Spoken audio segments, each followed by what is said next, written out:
The racist officer didn't know that by humiliating the black doctor, he was putting his own life at risk. But when the doctor becomes his last hope for survival, what will he decide? Watch this video till the end to find out how this dramatic story concludes. Don't forget to subscribe and share your thoughts in the comments. The city was still waking up from the late-night silence, the faint hum of cars passing by barely audible through the thick walls of the hospital. Dr. Jonathan Wilson stood in front of a mirror in the staff restroom, wiping the sweat from his brow. His eyes, tired but focused, reflected the intensity of the 12-hour shift he had just finished. It had been a grueling night in the operating room. A life hung in the balance, but Jonathan had managed to pull his patient back from the brink of death. This was the part of his work that both drained and fulfilled him. A successful surgeon, Jonathan had saved countless lives, but every shift left its mark. Tonight was no different. He slowly removed his surgical mask, glancing down at his hands, still shaking slightly from the adrenaline that had surged through his veins during the critical hours of the operation. His mind drifted to thoughts of home, where a warm bed and much-needed rest awaited. The exhaustion weighed on him, but the satisfaction of having saved yet another life gave him a sense of purpose that no fatigue could overcome. It was moments like these that reminded him why he had chosen this path, despite the long hours, the stress, and the constant pressure. Jonathan had worked hard to get to where he was, a chief surgeon at one of the most prestigious hospitals in the city. His skills had earned him respect from colleagues, patients, and staff alike. However, there was a part of his life that never fully allowed him to bask in his achievements. Being a black man, even a successful one, meant that society often looked at him differently. He felt it in subtle ways, moments when he had to prove his competence twice as much, moments when his authority was questioned, moments when patients hesitated just a little too long before trusting his expertise.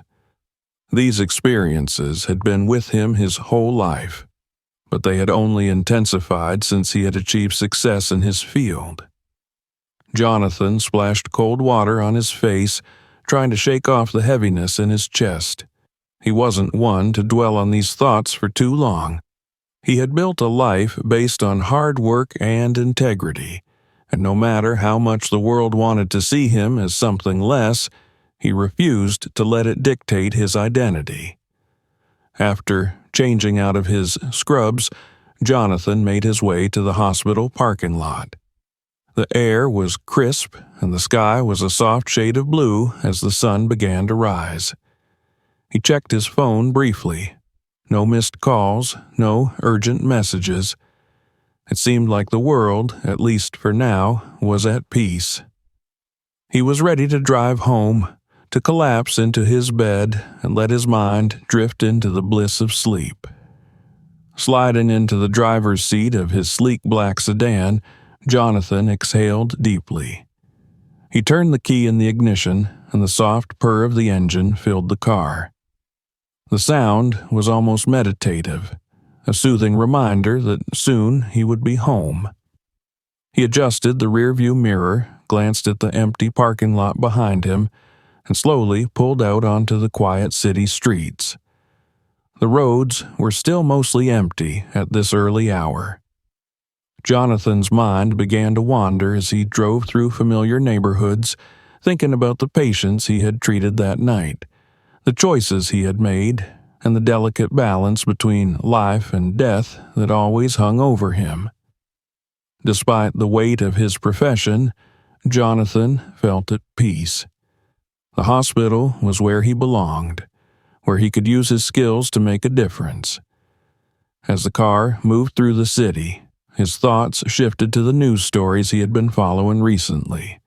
Stories of racial tensions, police brutality, and the ongoing fight for justice. These weren't just stories to Jonathan, they were a part of his reality. He had always been aware of the ways in which his race shaped the way others saw him, but the events of recent years had made it impossible to ignore the fact that his success didn't make him immune to prejudice. Even in a white coat, he wasn't invisible to the racism that still lingered in society. Lost in thought, Jonathan barely noticed the police car that had been trailing him for several blocks. It wasn't until he caught a glimpse of flashing red and blue lights in his rearview mirror that his heart skipped a beat. His first instinct was to pull over, even though he knew he hadn't done anything wrong. Maybe the officer was just passing by, heading to another call. Maybe this wasn't about him. But the police car remained behind him, its lights flashing insistently. Jonathan felt his chest tighten as the familiar wave of anxiety washed over him. He glanced at the dashboard. His speed was well within the limit. His car was in perfect condition. There was no reason for him to be stopped. Yet he knew all too well that it wasn't always about reason. With a sigh, he signaled and pulled over to the side of the road. The street was quiet, no cars in sight. The officer's car pulled up behind him, and Jonathan felt the tension rise in his body. He placed both hands on the steering wheel, taking a deep breath to calm himself. He had seen this situation play out too many times. Innocent black men pulled over, questioned, harassed. He had always hoped it wouldn't happen to him, but deep down, he knew that his success didn't shield him from the reality of being a black man in America. The officer took his time getting out of the car, and Jonathan watched in the rearview mirror as he approached, his hand resting on his holster. The sight sent a shiver down Jonathan's spine, but he forced himself to stay calm. He had done nothing wrong. He just needed to get through this. "License and registration," the officer said as he approached the driver's side window, his tone cold and detached. Jonathan reached for the glove compartment, moving slowly and deliberately, careful not to make any sudden movements. "Sure thing, officer," he replied, keeping his voice calm and polite. He retrieved his license and registration and handed them over. The officer barely glanced at the documents before turning his attention back to Jonathan. "Where are you headed?" "Home," Jonathan said. "I just finished a shift at the hospital." The officer's eyes narrowed. "You a doctor?" "Yes," Jonathan replied, trying not to let the skepticism in the officer's voice get to him. "I'm a surgeon at St. Mary's." The officer said nothing for a moment, just stared at Jonathan as if sizing him up. The silence stretched, thick and heavy. "You're driving a pretty nice car for a doctor," the officer finally said, his tone dripping with suspicion. Jonathan's heart sank. He had heard this before. The unspoken implication that a black man couldn't possibly afford a car like his unless he was involved in something illegal. He fought to keep his composure, reminding himself that he hadn't done anything wrong. But the officer's tone, his posture, the way his hand lingered near his gun, it all made Jonathan feel like he was already guilty in the officer's eyes. "I worked hard for this car," Jonathan said, his voice steady, though inside his nerves were fraying. The officer's lips curled into a sneer. "Step out of the vehicle." Jonathan blinked, the tension in his body escalating. "Officer, is there a problem?"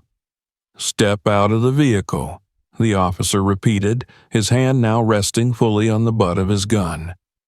Jonathan's pulse quickened. This was not how he had imagined his morning would go.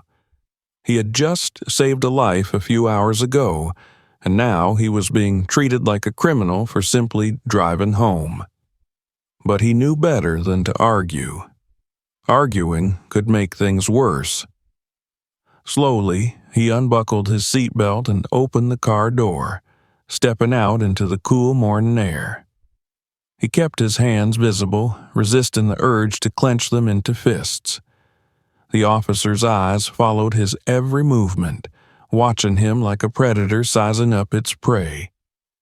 The street was still empty, the silence oppressive. Jonathan felt exposed, vulnerable. He had faced high-stress situations in the operating room, but this was different. This was a kind of helplessness he hadn't felt in a long time. "Turn around and place your hands on the car," the officer ordered. Jonathan hesitated, his heart pounding. "What's going on? Why are you—" "Do it," the officer barked, his voice sharp and threatening. Jonathan slowly turned, placing his hands on the roof of his car, the cold metal biting into his palms. He could hear the officer moving behind him, felt the tension in the air. This wasn't just a routine stop. This was something more, something darker. As the officer roughly patted him down, Jonathan's mind raced. What had he done to deserve this? Why was this happening to him? He was a doctor, a man who saved lives, but to this officer he was just another black man who didn't belong behind the wheel of a nice car. And in that moment, Jonathan realized that no matter how successful he became, no matter how many lives he saved, there would always be people who saw him as less than human. The cool morning air pressed against Jonathan's skin as he stood with his hands flat against the roof of his car. His breathing was steady, though inside he could feel the panic starting to rise. He had been in difficult situations before, life and death moments in the operating room where every decision could mean the difference between saving a life or losing one, but none of that could prepare him for the sheer helplessness he felt now. This wasn't a battle of skill or knowledge. This was a situation where his competence, his identity, none of it mattered. To the officer behind him, he was just another threat to be neutralized. Jonathan could hear the officer moving behind him, the shuffle of his boots on the pavement, the jingle of keys and cuffs. The officer's presence was heavy with unspoken authority, a power that Jonathan knew he couldn't challenge without risking everything. The officer, now thoroughly convinced that Jonathan was hiding something, began frisking him, his hands moving over Jonathan's body with unnecessary force. Every touch was an accusation, a reminder that to this man, Jonathan wasn't a respected surgeon, wasn't someone who had spent his life helping others. He was simply another black man who had to be brought under control. Jonathan clenched his teeth, the frustration bubbling inside him. He wanted to say something, wanted to ask why this was happening, but he knew better. He had seen too many stories of black men being harassed, or worse, for daring to question the authority of an officer. His only option now was to comply, to wait for this nightmare to end. "What's in the car?" the officer asked, his voice low and menacing. Jonathan swallowed, his voice coming out more strained than he intended. "Just my things, medical equipment, clothes, nothing illegal." The officer grunted, not convinced. "You got papers for this car? Where'd you steal it?" Jonathan's pulse quickened. The insinuation wasn't just offensive, it was deeply infuriating. He had worked hard for everything he had, and now he was being treated like a criminal simply because he didn't fit the image this officer had in his mind of a legitimate car owner. "It's my car," Jonathan said, his voice as calm as he could manage. "I've got the registration and everything in the glove compartment. You can check." The officer paused for a moment, then moved around the car, keeping his eyes on Jonathan the entire time, as if expecting him to make a sudden move. He opened the passenger side door and rummaged through the glove compartment, pulling out the papers Jonathan had mentioned. There was a long, tense silence as the officer looked through the documents, but instead of easing the situation, his suspicion only seemed to grow. "This looks a little too clean," the officer muttered, almost to himself, but loud enough for Jonathan to hear. Doctors don't drive cars like this unless they're involved in something they shouldn't be. Jonathan's jaw tightened. He wanted to scream, wanted to tell this man exactly how wrong he was, but he held back. The years of quiet resilience, the countless moments of biting his tongue when faced with subtle racism were all boiling to the surface now, but he knew this was not the time to unleash it. "Officer," Jonathan began, trying to keep his tone steady, "I'm not involved in anything illegal. I just finished a 12-hour shift at the hospital. I'm a surgeon. I save lives." The officer's eyes flicked up from the papers, his expression hard. "A surgeon, huh?" Jonathan nodded, relief seeping in for a brief moment, thinking that maybe the officer would realize his mistake and back down. But the look on the officer's face remained cold and skeptical. "Yeah, sure," the officer said, his voice dripping with condescension. "A surgeon driving a car like this. You expect me to believe that?" Jonathan's frustration grew. "Why wouldn't you? I worked hard for this car. I worked hard for everything I have." The officer stepped closer, his posture aggressive. "I've seen plenty of people like you thinking they're above the law just because they got a fancy job or drive a nice car. But that doesn't mean you're not hiding something." The insinuation hit Jonathan like a punch to the gut. It didn't matter what he said, didn't matter how much evidence he had that he was who he said he was. In this officer's eyes, he would always be guilty of something. His accomplishments, his education, his work, they meant nothing. "Look," Jonathan said, trying to hold on to the last shreds of his patience, "I've got nothing to hide. You've seen the papers, you've frisked me, there's nothing here. I just want to go home." But the officer wasn't done. His eyes narrowed, and he took another step closer to Jonathan, his hand still hovering near his holster. "You don't get to decide when you go home," he said, his voice a low growl. "I do." Jonathan felt his heart drop. This wasn't about checking papers or making sure everything was in order. This was about power. The officer wasn't just suspicious. He was angry.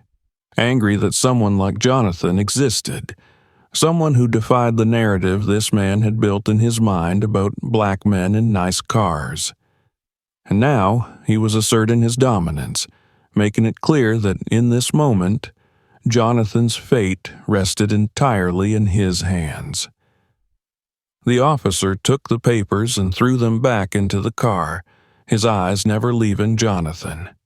"Turn around," he ordered, his voice cold. Jonathan's heart raced. "Officer, please!" "Turn around," the officer barked, his hand gripping the butt of his gun now. Jonathan had no choice. Slowly, he turned, placing his hands back on the roof of the car, his body rigid with tension. He could feel the officer's eyes on him, could feel the weight of the power imbalance between them. He was at the mercy of this man, and there was nothing he could do to change that. "Spread your legs," the officer said, his voice gruff. Jonathan complied, his mind reeling. He was a doctor. He had spent his entire life working to get where he was, to earn respect and recognition. But none of that mattered now. All that mattered was the color of his skin and the car he was driving.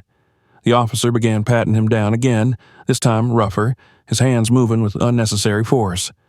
Jonathan flinched as the officer shoved him, pushing him harder against the car.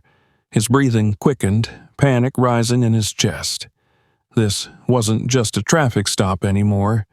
This was something far more dangerous.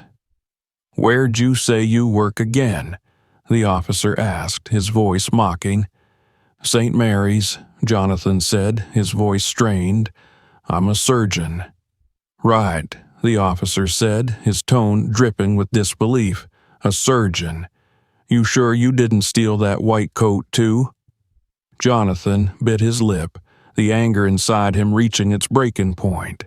He wanted to shout, to demand that this man treat him with the respect he deserved, but he knew it would only make things worse.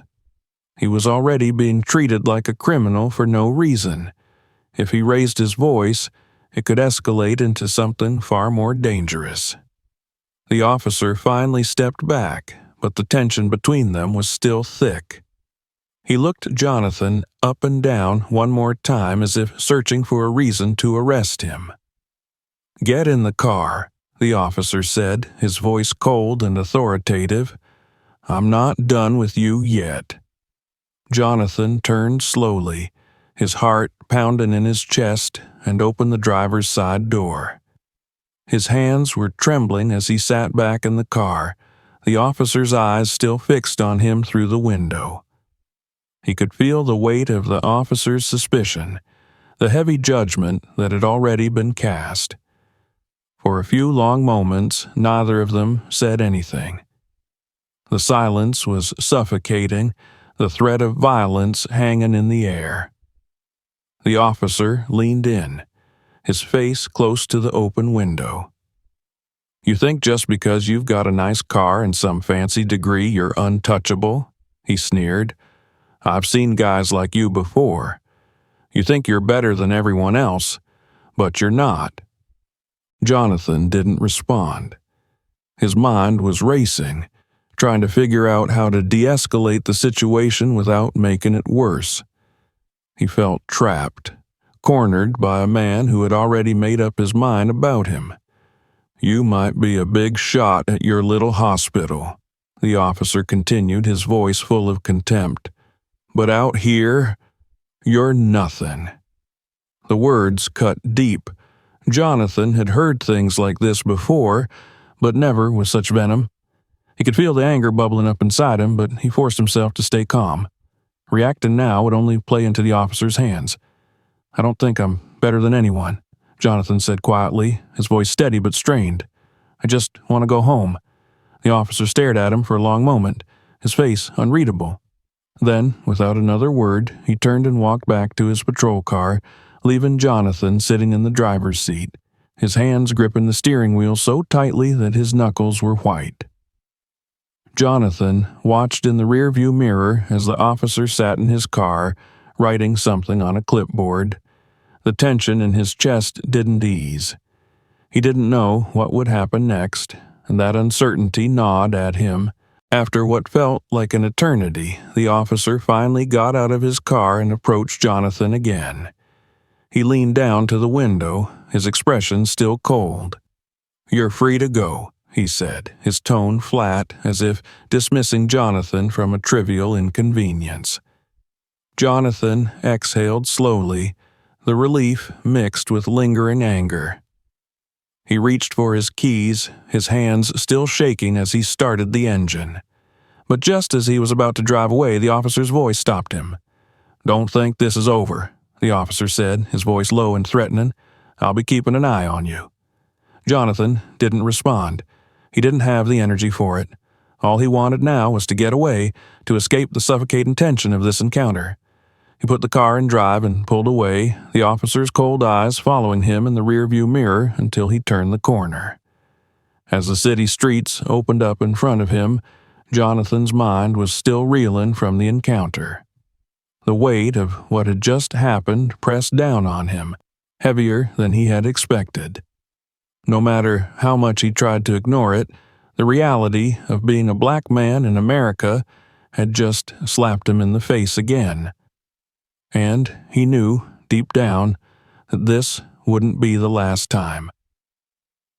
Jonathan drove through the now brightening streets of the city, his hands still gripping the steering wheel tightly, as if it were the only thing tethering him to reality. The officer's words, his aggression, still echoed in Jonathan's mind. Every part of his body was tense, the adrenaline from the confrontation refusing to subside.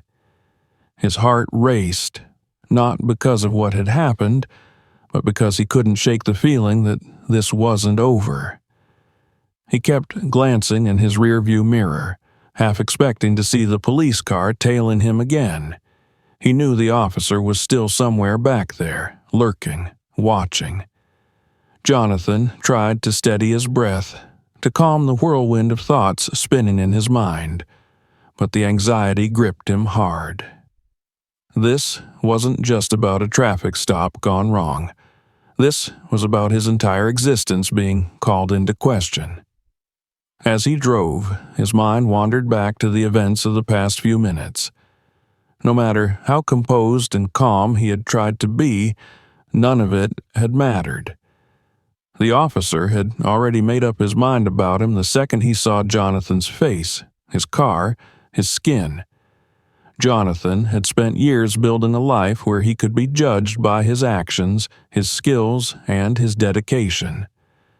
And yet, here he was, reduced to nothing but a stereotype in the eyes of one man with a badge.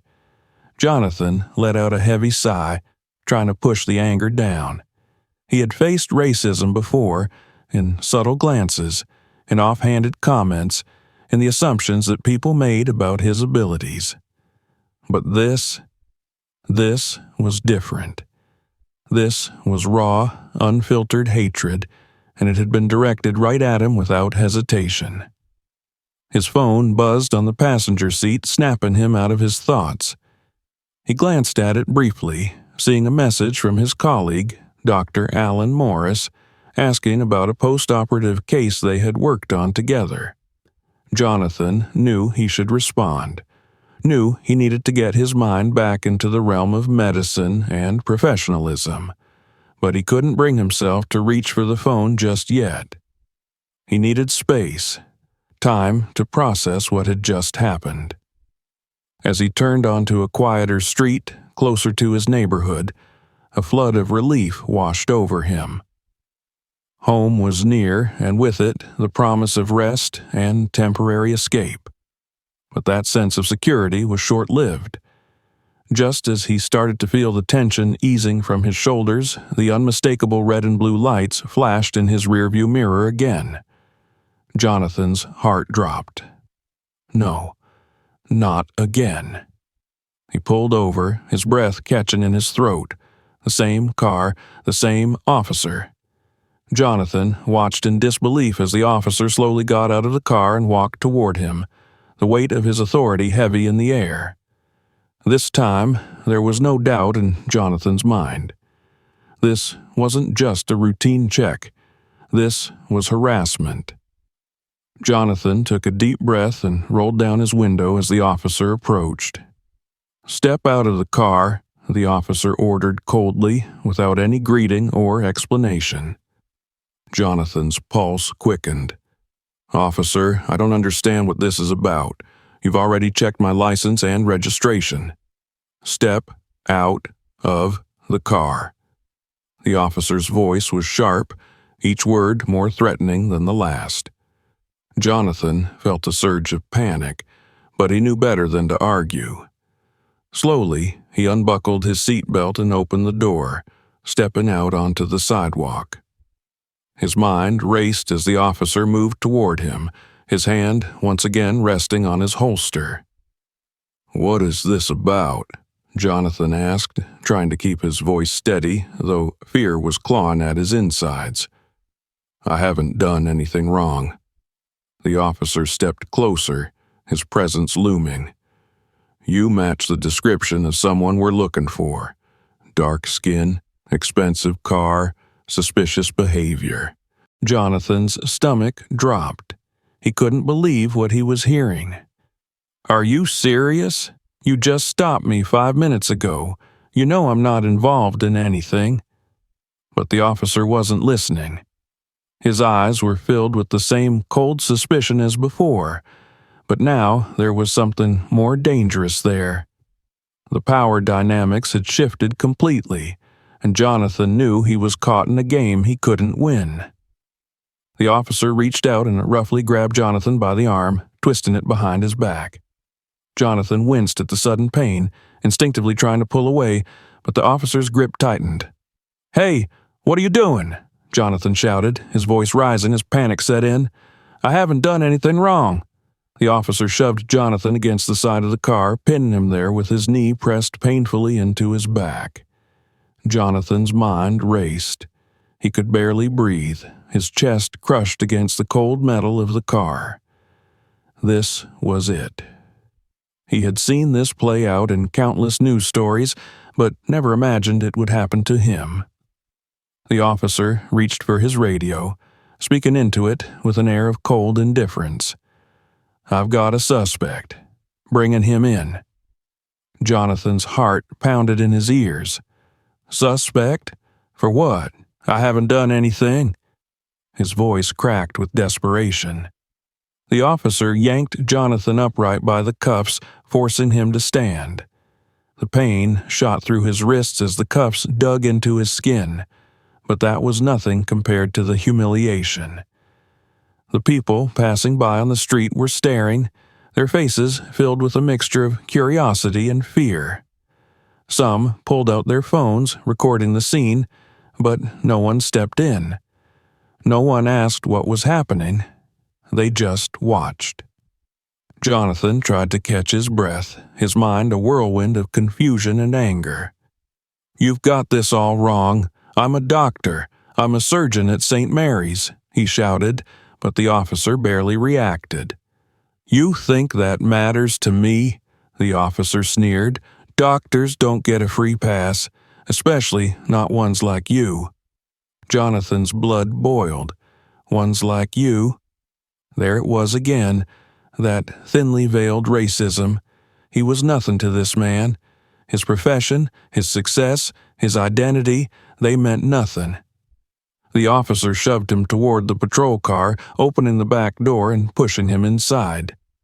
Jonathan stumbled, his balance thrown off by the tight cuffs and the rough treatment. The door slammed shut behind him, trapping him in the back seat of the police car, the bars on the window a painful reminder of his powerlessness. Jonathan's breath came in ragged gasps as he sat there, staring out at the world through the cage of the police car. His mind was racing, trying to process what had just happened, trying to make sense of the nightmare that had unfolded in a matter of minutes. How could this be happening? How had it escalated so quickly? He leaned forward, his hands still cuffed behind his back, and rested his forehead against the cool metal of the divider between him and the front seat. His mind was spinning, replaying the officer's words over and over. "Ones like you." Those 3 words felt like a slap in the face, a cruel reminder that no matter how hard he worked, no matter how much he achieved, he would always be seen as less than. His entire life, he had fought to be recognized for his skills, his intelligence, his humanity. And now, all of that had been stripped away in an instant. Jonathan squeezed his eyes shut, trying to hold back the rising tide of emotion. He was a doctor. He was a healer. He saved lives every day. But now, he was the one who needed saving. The minutes dragged on, the silence in the car unbearable. Jonathan's mind raced, trying to figure out what would happen next. Would they take him to the station? Would they charge him with something? His heart pounded in his chest as the fear and helplessness overwhelmed him. And then, just as suddenly as it had begun, the officer opened the door and grabbed Jonathan by the arm, pulling him roughly out of the car. Jonathan stumbled, nearly falling to the ground as the officer yanked him to his feet. "You're lucky," the officer said, his voice dripping with contempt. "I've got more important things to deal with today." Jonathan's breath caught in his throat as the officer reached for the cuffs and unlocked them, the metal biting into his skin as they were removed. He stood there, stunned, rubbing his sore wrists as the officer shoved the cuffs back into his belt. "Get out of here," the officer barked, "and don't think this is over. I'll be watching you." Jonathan didn't move for a moment, his mind still reeling from the events of the last few minutes. The officer had humiliated him, thrown him to the ground, and treated him like a criminal, and now he was just letting him go. He wanted to say something, wanted to demand an explanation, but the words wouldn't come. His throat felt tight, his chest heavy with emotion. He had no power here, no control, and the officer knew it. Without another word, Jonathan turned and walked back to his car, his legs trembling beneath him. He could feel the eyes of the officer on his back, could feel the weight of the injustice pressing down on him. As he got into his car and closed the door, he let out a shaky breath. His hands were still trembling, his mind still racing. He couldn't believe what had just happened. He had been treated like nothing, like he was invisible, worthless, and there was nothing he could do about it. Jonathan started the car, the engine humming to life, but he didn't pull away immediately. He sat there for a long moment, staring at his hands on the steering wheel, the weight of the encounter crushing him. This wasn't just about a traffic stop, this was about something much deeper, something that ran through the very fabric of the society he lived in. No matter how much he achieved, no matter how hard he worked, there would always be people who saw him as less than human. People who would reduce him to nothing more than a threat, simply because of the color of his skin. Jonathan closed his eyes, the exhaustion from the night shift mixing with the emotional toll of the morning. He had been through a lot in his life, but this was different. This was personal. And as he finally pulled away from the curb and drove toward home, he knew one thing for sure. This wasn't over. The hospital was bustling with the usual morning activity when Jonathan arrived for his next shift. Nurses hurried down the hallways, doctors discussed cases in low, urgent voices, and the hum of medical equipment provided a steady backdrop to the orchestrated chaos. It was a place Jonathan had always found solace in, a place where his skills, knowledge, and calm under pressure were valued and respected. But today, everything felt different. The weight of what had happened with Officer Ransom was still heavy on his chest, like a bruise that refused to heal. He had spent the last few days trying to put the incident behind him, but no matter how hard he worked, no matter how many surgeries he performed, he couldn't shake the lingering sense of injustice. The anger simmered beneath the surface, and every time he closed his eyes he could feel the cold metal of the handcuffs biting into his wrists, the officer's knee pressed against his back. Jonathan walked down the corridor toward the staff locker room, his mind replaying the event over and over. How could something so wrong have happened so quickly? How could he, a man who had dedicated his life to saving others, have been treated like a criminal with such ease? He took a deep breath, trying to center himself. This was not the time to dwell on it. He had patients who needed him. Lives depended on his focus. But no matter how hard he tried, the incident kept creeping into his thoughts, interrupting his concentration. As he opened the door to the locker room, he was greeted by the familiar scent of antiseptic and clean linens. The sterile environment was usually calming to him, but today it only reminded him of how fragile his sense of control had become. His colleague, Dr. Alan Morris, was already there, changing into his scrubs.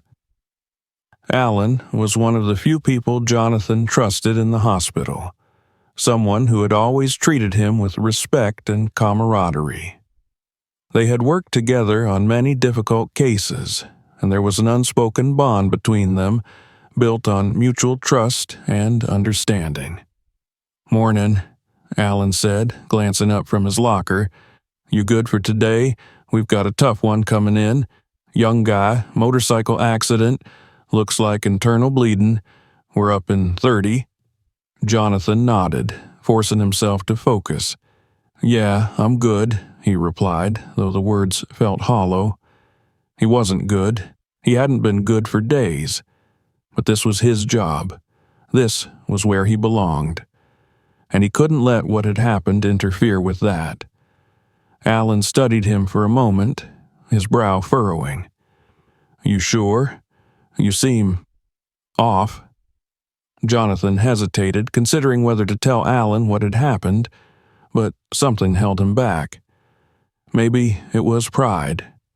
Maybe it was the fear of being seen as vulnerable.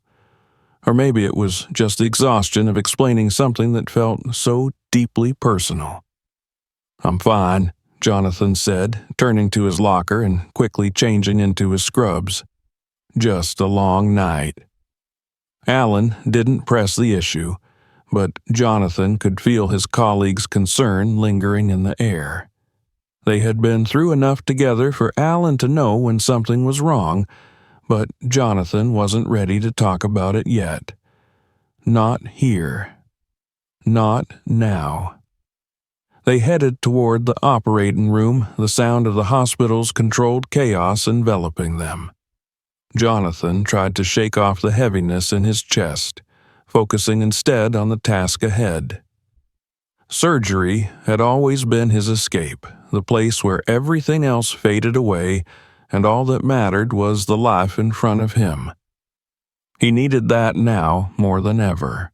As they prepped for surgery, Jonathan's hands moved with practiced precision, but his mind was still clouded by the events of the past few days. He kept reminding himself to stay focused, to keep his emotions in check. But it was harder than it had ever been before. Every time he looked at the sterile tools on the tray, he saw the handcuffs. Every time he heard the monitors beeping, he remembered the sound of the officer's voice, cold and unfeeling. The surgery began, and Jonathan slipped into the rhythm of the procedure, his hands steady as he worked to stop the internal bleeding and repair the damage caused by the accident. His mind focused on the task at hand, pushing everything else aside, but no matter how much he tried, the tension in his body never fully released. It was there, in the back of his mind, a constant reminder of the fragility of his place in the world. Hours passed, and the surgery finally came to an end. Jonathan removed his gloves, feeling the familiar exhaustion that always followed a long procedure. But today, the exhaustion was deeper, more emotional than physical. As they exited the operating room, Alan clapped Jonathan on the shoulder. "Nice work, man. You pulled him back from the edge." Jonathan nodded, but the usual sense of accomplishment wasn't there. He forced a small smile. "Thanks." Alan hesitated, then lowered his voice. "Look, I don't know what's going on with you, but if you need to talk—" Jonathan shook his head, cutting him off gently. "I appreciate it, Alan. I do. But I just need some time. I'll be fine." Alan looked like he wanted to say more, but he respected Jonathan's space and didn't push further. He gave a nod, then headed down the hallway, leaving Jonathan alone with his thoughts. Jonathan leaned against the wall outside the operating room, his head resting against the cool surface. He had just saved a life, but the sense of fulfillment that usually came with it was missing. All he could feel was the crushing weight of what had happened with Officer Ransom, the humiliation, the anger, the helplessness. And then, as if the universe wasn't done testing him, a nurse rushed down the hallway toward him, her face pale with urgency. "Dr. Wilson," she called out, her voice tight with tension. "We have an emergency. Gunshot victim coming in. Critical condition, you're needed in the ER now." Jonathan's heart skipped a beat, the adrenaline surging back to life. He pushed off the wall and followed the nurse down the hallway, his mind already switching into crisis mode. Whatever had happened earlier didn't matter right now. A life was at stake, and that was all that counted. As they approached the ER, Jonathan could hear the commotion before he even entered the room. Nurses and doctors were already moving around the trauma bay, preparing for the arrival of the patient. "What's the situation?" Jonathan asked, pulling on gloves and preparing himself mentally for whatever lay ahead. "Gunshot wound to the chest," the nurse replied quickly. "The paramedics are bringing him in now. They said he's lost a lot of blood. It's going to be touch and go." Jonathan nodded, his focus sharpening. This was what he was trained for. This was where he thrived, right on the edge, where every second mattered. The doors to the ER burst open and the paramedics wheeled in the gurney, the patient barely hanging on. Blood soaked the sheets, and the rhythmic beeping of the heart monitor was erratic, indicating just how close to death the patient was. Jonathan moved toward the gurney, his hands steady as he assessed the situation. The paramedics rattled off the details: gunshot wound to the upper chest, massive blood loss, possible damage to the heart. The odds were against the patient, but Jonathan had been in this position before. He knew how to fight against the odds. "We need to get him stabilized," Jonathan said, his voice firm. "Prep the OR." As the team moved to transfer the patient to the operating room, Jonathan glanced down at the man on the gurney for the first time, and his breath caught in his throat. It was him, the officer, the man who had thrown him against his car, handcuffed him, humiliated him, Officer Michael Ransom. For a moment, Jonathan froze, his mind unable to process what he was seeing.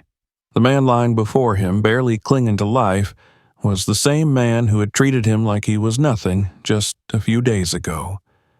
And now, here he was, bleeding out on a hospital gurney, his life in Jonathan's hands. The room around him seemed to fade, the voices of the nurses and doctors becoming distant as Jonathan's world narrowed to the man in front of him. The anger, the humiliation, the helplessness, it all came rushing back in a wave so powerful it nearly knocked the breath out of him. This was the man who had dehumanized him. The man who had treated him like a criminal for simply existing in a nice car. And now, this same man needed him. Needed Jonathan to save him.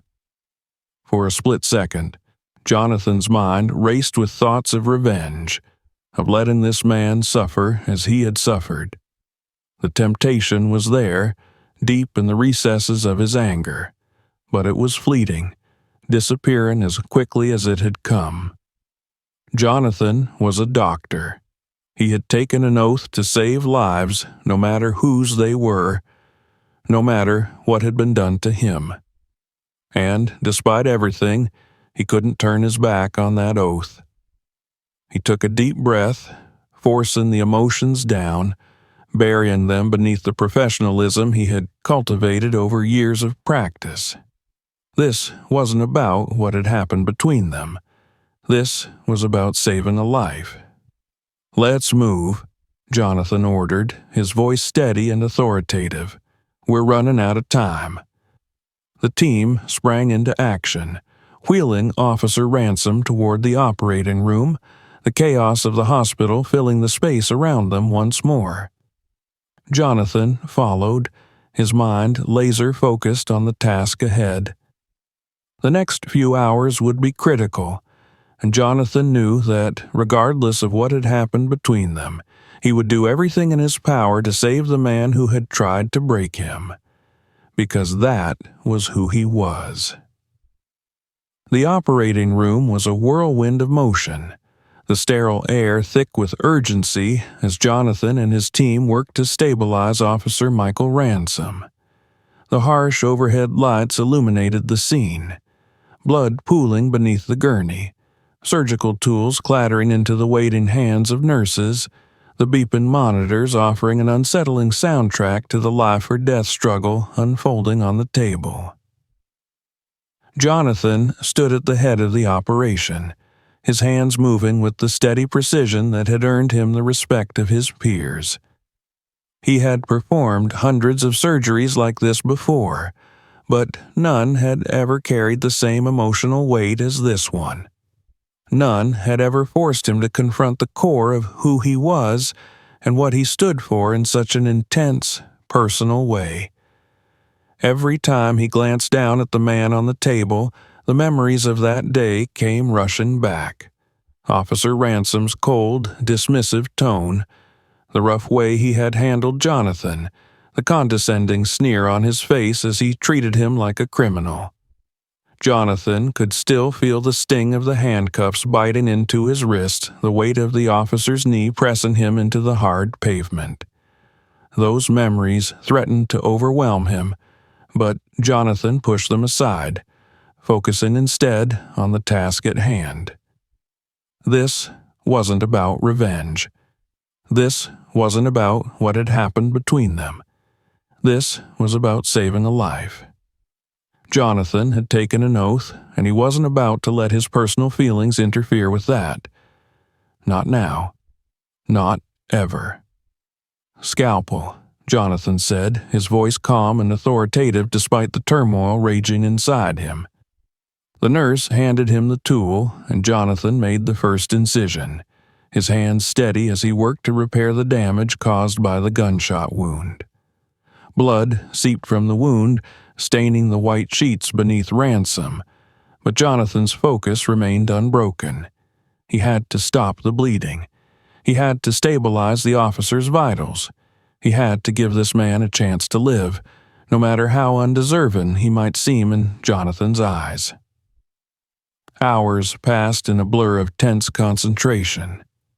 The team moved in perfect synchronization, each person playing their role in the delicate dance between life and death. Jonathan's heart pounded in his chest, but his hands remained steady, his mind locked onto the intricacies of the surgery. For a moment, the world outside the operating room ceased to exist. There was only the patient in front of him, only the blood vessels, the tissues, the organs that needed repair. Jonathan's mind shifted into autopilot, drawing on years of experience and training to guide him through the procedure. Finally, after what felt like an eternity, the bleeding was under control. Jonathan stepped back, his hands shaking slightly from the intensity of the moment. He glanced at the heart monitor, watching as the irregular beeping slowly began to even out. Ransom's vitals were stabilizing. The surgery had been a success, but the weight on Jonathan's chest remained. The operation might have been over, but the emotional battle was still raging inside him. As the nurses began to clean up, Jonathan pulled off his blood-stained gloves and scrubbed his hands clean. His eyes flicked once more to the unconscious figure on the table. Officer Ransom, the man who had caused him so much pain, lying there, alive because of him. Jonathan stepped out of the operating room, the harsh fluorescent lights of the hallway doing little to chase away the darkness that clung to him. He leaned against the wall for a moment, taking deep breaths to calm the storm inside. He had done his job. He had saved a life. But the satisfaction that usually came with a successful surgery was absent, replaced instead by a hollow sense of unease. As he stood there, collecting himself, one of the nurses approached him. "Dr. Wilson," she said quietly, "the patient's family is waiting. They'd like to speak with you." Jonathan nodded, wiping the sweat from his brow. Of course. It was standard procedure to inform the family of the outcome. But something about this felt different. It wasn't just any patient's family. It was Ransom's family, the family of the man who had tried to break him. With a deep breath, Jonathan made his way down the hallway, his footsteps echoing in the empty corridor. As he approached the waiting area, he saw them, Ransom's wife and teenage son, sitting in uncomfortable plastic chairs, their faces pale with fear and uncertainty. The boy looked up first, his eyes red from crying. His mother sat beside him, her hands clenched tightly in her lap, her knuckles white. They both stood as Jonathan approached, their expressions a mix of hope and dread. "Doctor," Ransom's wife said, her voice trembling. Is he going to be okay?" Jonathan hesitated for a moment, the words catching in his throat. He had faced hundreds of families in this same situation, but this felt different. He knew the man lying in that hospital bed, knew him in a way that went beyond medical records and clinical detachment. He knew the hate that man harbored, the prejudice that had colored every interaction they'd had. But Jonathan was a professional. He couldn't let his personal feelings cloud his judgment now. "He's stable," Jonathan said, his voice steady. "The surgery was successful, and he's going to recover. It'll be a long process, but he's out of immediate danger." Ransom's wife let out a shaky breath, tears welling in her eyes. "Thank God," she whispered, clutching her son's hand tightly. The boy looked up at Jonathan, his face filled with the kind of raw, unfiltered gratitude that only comes from a child whose world has been on the verge of collapse. "Thank you," the boy said quietly, his voice barely audible. "Thank you for saving my dad." Jonathan's heart twisted in his chest. He hadn't done it for gratitude. He hadn't done it for thanks. He had done it because it was his job, because it was who he was. But hearing those words from Ransom's son, a child who had no idea what kind of man his father really was, made everything more complicated. "You're welcome," Jonathan said softly, though the words felt hollow in his mouth. As Ransom's family turned to leave, Jonathan remained in the hallway, his thoughts a tangled mess of conflicting emotions.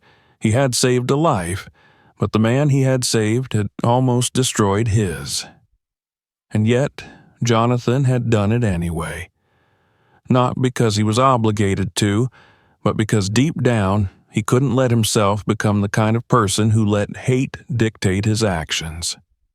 Hours passed, and Jonathan tried to lose himself in his work, tending to other patients, handling paperwork, and doing his best to return to some semblance of normalcy.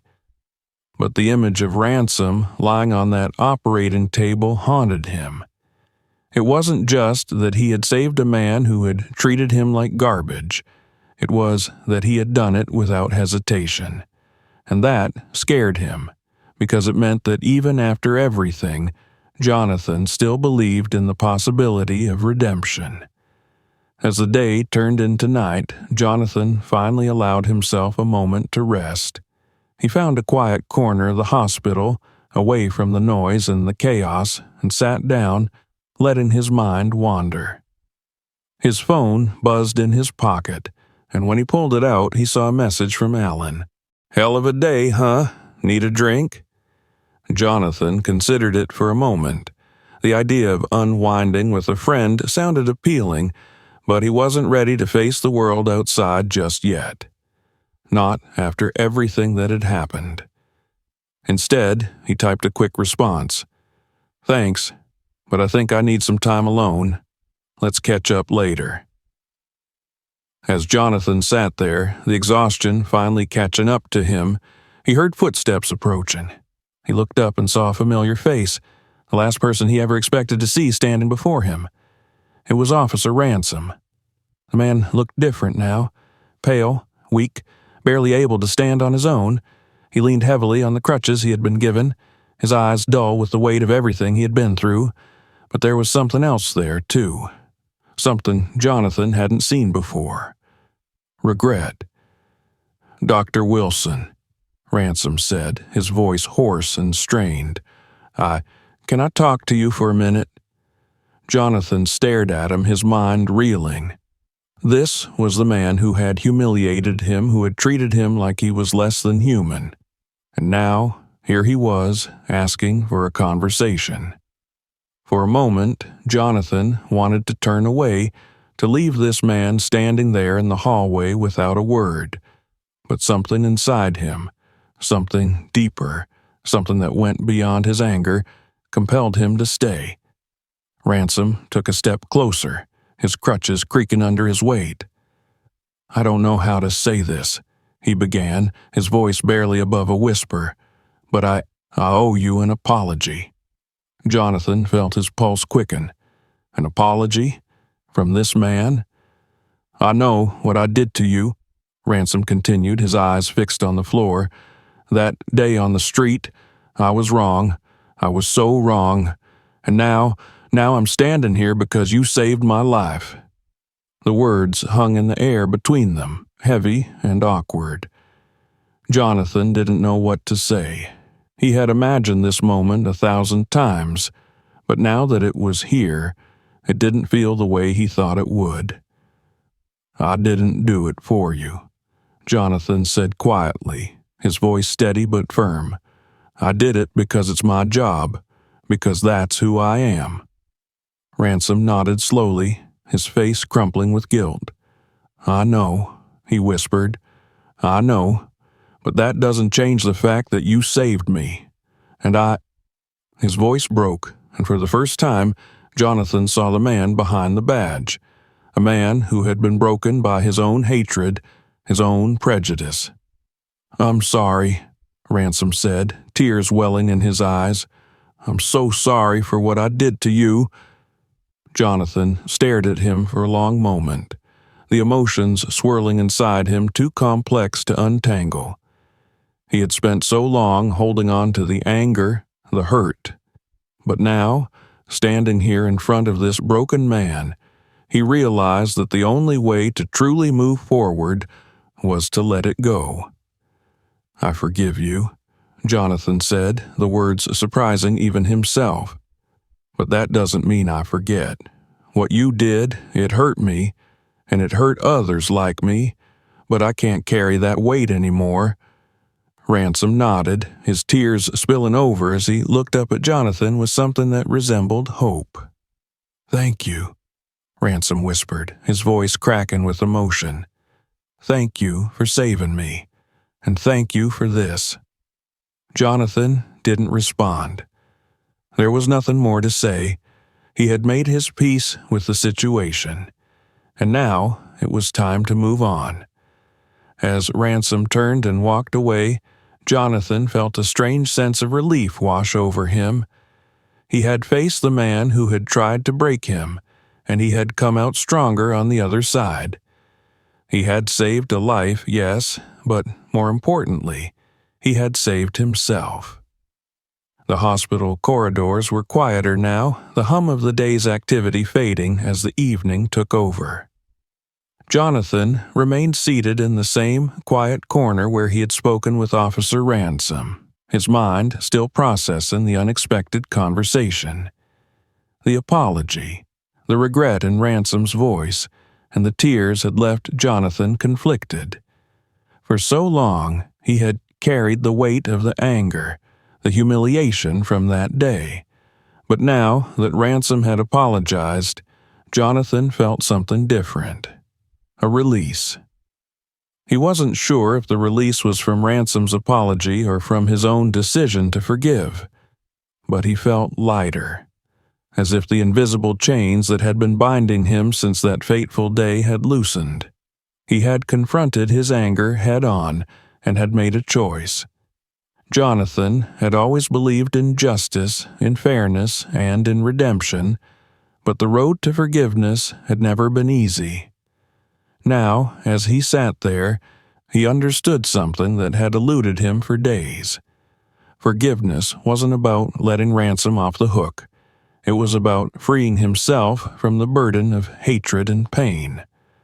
But despite his personal resolution, Jonathan knew that Ransom still had consequences to face. The law, the system that Ransom had represented, had been used to oppress and harm. The racial biases that had led to the altercation between them were not going to disappear because of a single apology. This was bigger than just him and Ransom. There were others, like Jonathan, who had faced the same kind of abuse, and they too deserved justice.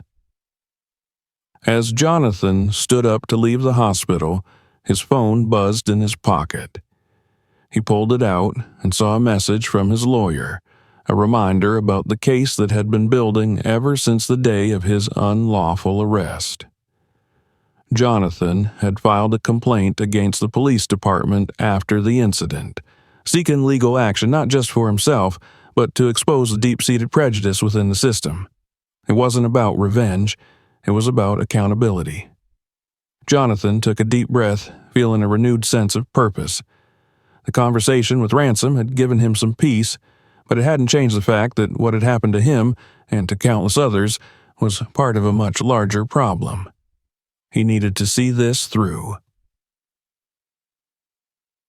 The next day, Jonathan found himself back in the office of his lawyer, Lisa Patel. Lisa was sharp, relentless, and had been one of the few people who truly understood what Jonathan had gone through. She had taken on his case with the determination of someone who knew the stakes were higher than just one man's experience. "You ready for this?" Lisa asked, looking up from her desk as Jonathan entered. Jonathan nodded, sitting down across from her. "I am." Lisa pushed a stack of papers toward him, the legal documents that outlined their case against the police department. "We've gathered enough evidence from witnesses and the video footage. It's clear that what Officer Ransom did was unlawful.